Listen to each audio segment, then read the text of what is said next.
Hello माँ, मैं सूरज बोल रहा हूँ। कैसी हो माँ? मैं ठीक हूँ बेटे। ये बताओ तुम और बहू कैसे हो? हम दोनों ठीक हैं माँ। आपकी बहुत याद आती है। अच्छा सुनो माँ, मैं अगले महीने इंडिया आ रहा हूँ तुम्हें लेने। हाँ माँ, अब हम साथ ही रहेंगे। पायल कह रही थी कि माँ जी को अमेरिका ले आओ, वहाँ अकेली बहुत परेशान हो रही होंगी। हेलो, सुन रही हो ना माँ? हाँ हाँ बेटे। बूढ़ी आंखों से खुशी के आंसुधारा बह निकली। बेटे और बहू का प्यार नस नस में दौड़ने लगा। जीवन के 70 साल गुजार चुकी सावित्री ने जल्दी से अपने पल्लू से आंसू पोंछे और बेटे से बात करने लगी। पूरे 2 साल बाद बेटा घर आ रहा था। बूढ़ी सावित्री ने मोहल्ले भर में दौड़ दौड़ कर ये खबर सबको सुना दी। सभी खुश थे कि चलो बुढ़ापा चैन से बेटे और बहू के साथ गुजर जाएगा। सूरज अकेले आया था। उसने कहा कि माँ हमें जल्दी से वापस जाना है, इसीलिए जो भी रुपया पैसा है किसी से लेना है या वो लेकर रख लो। तब तक मैं किसी प्रॉपर्टी डीलर से मकान की बात करता हूँ। माँ ने पूछा, मकान क्यों? हाँ माँ, अब ये मकान बेचना पड़ेगा वरना कौन इसकी देखभाल करेगा। हम सब तो अब अमेरिका में ही रहेंगे। बूढ़ी आंखों ने मकान के कोने कोने को ऐसे निहारा जैसे किसी अबोध बच्चे को सहारा दे रही हो। आनन फनन औने पौने दाम में सूरज ने मकान बेच दिया। सावित्री देवी ने वो जरूरी सामान समेटा जिससे उनको बहुत ज़्यादा लगाव था। सूरज टैक्सी मंगवा चुका था।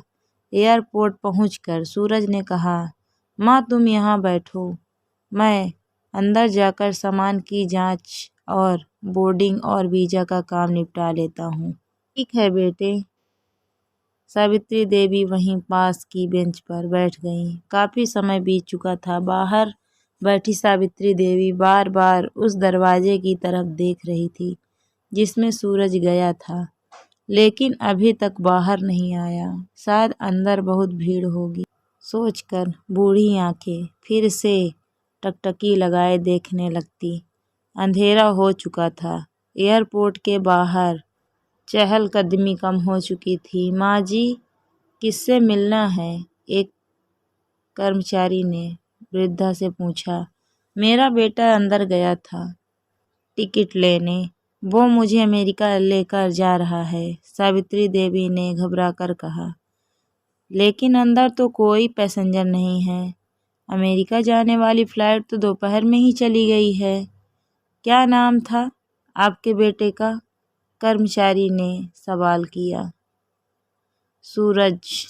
सावित्री के चेहरे पे चिंता की लकीरें उभर आई। कर्मचारी अंदर गया और कुछ देर बाद बाहर आकर बोला, माँ जी, आपका बेटा सूरज तो अमेरिका जाने वाली फ्लाइट से कब का जा चुका है। क्या?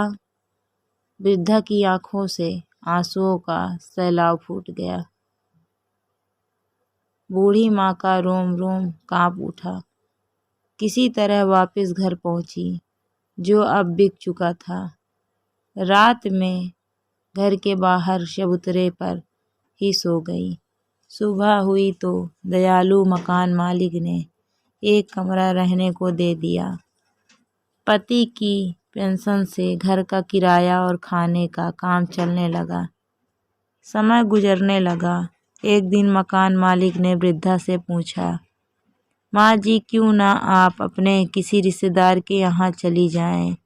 अब आपकी उम्र भी बहुत हो गई, अकेली कब तक रह पाएंगी? हाँ चली जाऊंगी, लेकिन कल को मेरा बेटा आया तो यहाँ फिर कौन उसका ख्याल रखेगा?